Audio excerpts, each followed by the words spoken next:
Hey, everybody. Welcome back to Uninterrupted, the cybersecurity podcast from Forbes Cybersecurity and IT Services. So, I got a little bit of a special episode for you all today. We're seeing a lot of business email compromise creep up, and I wanted to show kind of what we're doing to spot that, detect it, respond and recover from it, what you can do to protect your businesses, and what are some things that you can do as an organization to try to prevent this from happening in the first place, and what some of the challenges and issues are with that. So, like I said, we're seeing a huge rise in this business email compromise. And this actually happened today at one of our clients. And so what had happened here was a threat actor had sent in a phishing email through a account that these people interact with. The third party person had their email taken over from some other Cincinnati organization. And from there, they sent out a bunch of OneDrive links to say, hey, they're sharing a document with you over OneDrive. This ended up going to 6 different email accounts at the organization that was one of our clients. And one of these users clicked on it. And so what happened here is the attacker had access to that account for 10 minutes because the Microsoft logging was delayed by 10 minutes. So what that means is there was a delay from when the logs got generated in Microsoft 365 that this click happened to when it reported into our tool set and the security operations center was able to look at it. After those logs were sent, it took 6 seconds for our organization to catch those, and then the threat actor was kicked out after 1 second. So we'll talk about this a little bit going forward, but this logging delay can cause you some issues with Office 365.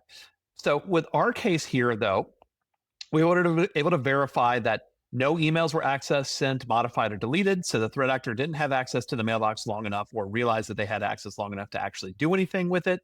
And then we go through and we do a certain set of things that are involved. And you go through and you sign out of all sessions, you reset the passwords, you do all these sorts of things in order to respond. So this is detection. So we detected that a threat actor had access to the system. Then you respond to that situation where you say, okay, can I get the threat actor kicked out? And then you look at all the things that they had access to it. And then that decides your recovery. In this case, the recovery was very easy because we didn't have to do very much on this account because the threat actor didn't actually touch anything. So if we look at the timeline here, there's a timestamp of everything that happened. So threat actor logged in because they stole the credentials. It was a phishing attack that was meant to steal the Office 365 credentials. It stole the credentials with the multi-factor authentication, so stealing what's called the session token. So once the user logged into the bad site for that fake OneDrive link, the threat actor stole those credentials and were able to then authenticate as the user because they had everything they needed. It stores it in what's called a tracking cookie. That's how when you log into Office 365 or you log into websites where they remember that your login has happened, that's what that is. That stores a little cookie in your browser that says, hey, I've already authenticated. I'm on a trusted device. The threat actors steal that and then they use it to authenticate from their thing. So you can see here that the login was successful. We then got the logs published and saw that the login was successful. And then you can see here that the attacker tried to log in all these times and including an additional 19 times before they realized that, hey, we no longer have access to anything in the account. If I go over here, this is another user of the same organization that clicked on the same email. So it's the same deal, right? It was sent to 5 further people. And so of the 5 people or 6 people or whatever it was that had access to this email at the organization, 2 of them clicked on it and actually turned another thing. Same situation here. No emails were accessed, none of those sorts of things. But what this told me is that at this organization is that we need to do some extra training there to talk to them about, hey, if you're not expecting this thing to come through, if you're not looking for this type of documentation to hit your inbox, if there's not something that you're dealing with on a regular basis, then don't click on it, especially don't put in your Office 365 credentials or any of those sorts of things. So I've reached out to our primary contact at the company, and we're going to do some additional training there to kind of let people know what to do. Same thing that goes through with your organization. What do you have going on that is going to prevent somebody from doing these sorts of actions? Do you have the right training to say, hey, I clicked on this thing, it didn't happen. I clicked on this thing and it brought up a box for me to put in my username and password. That's unusual, and all those sorts of things. What we also did at Forbes is we reached out to the company that sent it. I didn't have the contact information for the person. I didn't want to email that person back because you're emailing with a threat actor if they have access to their account. So I actually called the third-party company on behalf of my client and said, hey, we got an email from your people. Our people clicked on it. Our cybersecurity tool set went nuts. So it was clearly a phishing email. And they told me that hey, we were the first person to report that. So hopefully we were able to get that attack stopped and not perpetuated any further. I know that attack didn't perpetuate any further from our company that we work with, that our company that we support, because we stopped the threat actor from actually having access before anything damaging can happen. And so I look at these sorts of things now is this is the floor for your cybersecurity. You need to be doing at least this. You need to be catching these things before they're able to generate something bad from happening in your organization, or they start perpetuating into other companies that you deal with. When I talk about the three bad things that happen, that's direct access to the financials or getting in the middle of a financial transaction. That is stealing sensitive data and blackmailing you for the release of that, or that's in the beginning, in the middle, and locking you out of a system so you can tender paying a ransom this way. This type of business email compromise that we see generally is definitely the start of the first two of those, where if they can look at the email that you have in your inbox, they can go in and say, hey, where do you have a financial transaction that's coming up? Or eventually get direct access to change a password to a financial organization to steal the money that way. They look at, hey, here's the things, the sensitive data that you already have access to. Or they look at and say, hey, what does this user have access to? Who other accounts do they have access to that we can then perpetuate this business email compromise so that I can get my hands onto somebody's account that actually has very high level access, has access to sensitive data, and steal that. And so when I look at supply chain compliance and I'm looking at all these things where they're asking you, what are you doing for your email security? What are you doing for your cybersecurity? This is why, because your breach could directly lead into another company's breach, right? And so, or your compromise could lead directly to another company's compromise. And so the difference between a breach and a compromise is, hey, like this email account was compromised, or was a threat actor had access to it, but we were able to pull the logs and see that they didn't access anything, that there was nothing bad that actually happened, and nothing else can perpetuate from this because we're capturing all those logs, we're looking at them, we're looking for the correct things. If you're not doing that, you're not looking for the right things, then your compromise could turn into a breach that could then turn into somebody else's compromise, it could turn into somebody else's breach, and you might be responsible for that. Your organization may be responsible for the compromise at another organization. And so when I say this is the floor these days, this is why. These are some of the things I'm looking at. And as you can see, I have 5 different reports up here just over the past of the last month or so. This isn't an unusual phenomenon these days. We often say that you're not too small to get hacked, you're too small to make the news. This is what's going on. This is happening all the time. It's constant. We're fighting it like crazy.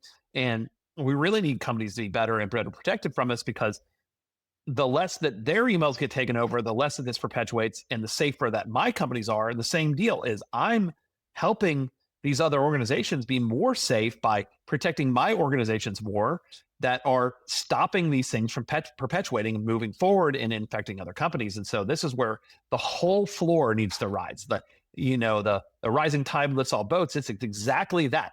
We need the whole floor of the cybersecurity from every organization, every small, medium business to get better, so that this gets reduced. Because if it comes down to it where they do get access to an email, it's captured a lot quickly.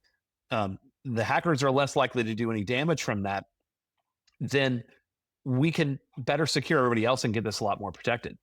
So I'm going to pull over another attack here. So this guy, I just want to show you what we're able to do is, as long as audit logging and the correct logging is turned on your Office 365 accounts in your tenant level, whenever we get access to a company to take a look at things, we can actually pull data from previous to when we started scanning it. So we're able to actually go back through and look at historical data and say, hey, is there a latent compromise that's sitting on the system? And that's exactly what happened in this scenario here. And so we got our scanning tools put on this software, and it was put on yesterday, but we actually found a latent compromise from 14 days ago where somebody had their OneDrive taken over because of a custom app that got developed from a threat actor, right? And so the system was able to look at the logs and see what happened. Now, in this case, this was kind of a blank-ish account. We were able to see this attack had happened on March 26th. Now, there wasn't anything really in this account to hurt them, but had there been, we were able to identify a latent compromise from the past and remediate and recover from that situation just by being able to put our tool sets on. So we can actually go through and look at these things for companies. We can run these audits for companies, even if they are not fully working with us, and say, hey, as long as you had the right audit logging turned on, we can look and find out latent compromise, right? Same thing here with this one. So if I look at this guy, here's a situation where the audit logs were delayed from Microsoft 365 perspective. So it was over 30 minutes before the audit logs got to our organization. And in that time frame, 7,900 emails were accessed from here. So we were able to get the threat actor out. They weren't able to perpetuate this email compromise or any of those sorts of things, but that then changed how their response and recovery went, because they had to reach out to the people that the emails were accessed and said, hey, there might be some things that come from this. There was some sensitive data potentially in this sort of thing, but we were able to then say to the people that we work with and say, hey, here's what the situation may be. And so when you look at those sorts of things, you look at that access and say, hey, okay, this happened really quickly. It was over the course of 20 or 30 minutes. That's the only time the threat actor had access. But at the speeds that deal with on the internet these days, that was a lot of emails they were able to access and take a look at that could potentially use to perpetuate a compromise going forward. And so we'll talk about that in a second, about how to kind of prevent the initial compromise a little bit going forward. Other thing here, same deal. So this was an account that was accessed for 25 minutes. The logging was delayed by 27 minutes. And in that time, they were able to access 53 emails. Yet again, this was also another one that the phish was sent to 6 other recipients that were in the organization, one person having to click it. But with CDs getting sprayed across multiple people, and they're just looking for somebody to click, they're looking for the right person to click. And we've seen situations before where, hey, I have a user who's a global admin in Office 365. They're the ones that clicked on this. And we don't recommend having that at all. You should always have some kind of admin account on your system that does not have emails to it, so it can't be phished, or it'd be very, very hard for it to be phished. But all they need to do is get access to the exact right thing. And then we've seen a situation like that where it was the company that told us after they had an attack, somebody that we hadn't worked with and before, and then they say, hey, we've had this issue go on. And then it turned out to be almost a $400,000 wire transfer. That's how they found out about what happened, because somebody thought they were buying a house.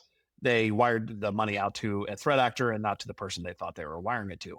And so it's really, really difficult to kind of be on top of this. The hackers are really, really good, as we said before, from hiding from the end users, but they can't really hide from the logs. And if you're looking at the logs correctly, you have everything set up to respond and recover from this situation, then you have a really good chance of stopping this before it gets to be something bad. Now, how do you prevent this log delay of like, hey, Microsoft can take up to 5 minutes to 2 hours for the logs to ship out to our systems in order for us to be able to analyze and take a look at it? Well, that's where something where you look at conditional access. Conditional access, though, does create a hardship for your employees. And so this is where cybersecurity becomes a balancing act, right?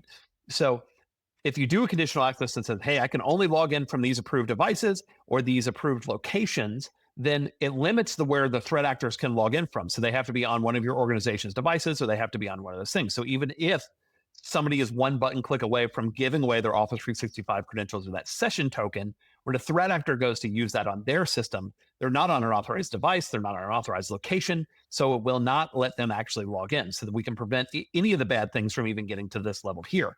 But that being said, it could potentially have a time where your end users might not be able to get access to it because they're not on their SASE solution, or they're not on their approved device, or any of those sorts of things. So that's where a conversation needs to happen with your IT company. Conversation needs to happen with the end users and the leadership of the organization to say, hey, this is what's going on.